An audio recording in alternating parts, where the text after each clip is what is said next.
ఆ ప్రాంతానికి సంబంధించిన నాన్ షెడ్యూల్ ప్రాంతాలు గొలుగొండ వరకు ఆ భూములు గిరిజనులు బయట ప్రాంతం చేసి ఆ కాజేసేయాలని ప్రయత్నం చేస్తారు. ఇది సరైనది. ఇప్పటికైనా ఇక్కడున్న యంత్రాంగం వెంటనే జోక్యం చేసుకొని సాగు చేసుకుంటున్న గిరిజనులు ఎవరైతే ఉన్నారో వాళ్ళందరికీ వెంటనే పట్టాలు ఇవ్వాలి.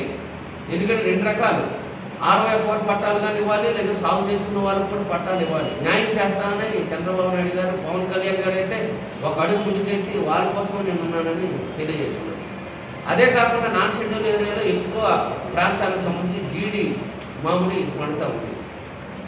ఈ సంవత్సరం వచ్చేసరికి దళారీల యొక్క బారిన పడే పరిస్థితి ఉంది. కాబట్టి ప్రభుత్వం గిట్టుబాటు ధర ప్రకటించాలి. 1 కేజీ 200 రూపాయలు, 80 కేజీలకి 16,000 రూపాయలు ఇవ్వాలని సిపిఎం పార్టీ డిమాండ్ చేస్తుంది.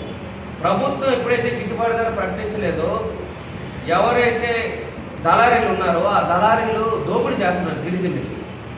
వాస్తవంగా ఈ గిరిజనులకు సంబంధించిన దాంట్లో ఐటీడీఏ కొనుగోలు చేయాలి. మనకు ఐటీడీఏ లేదు.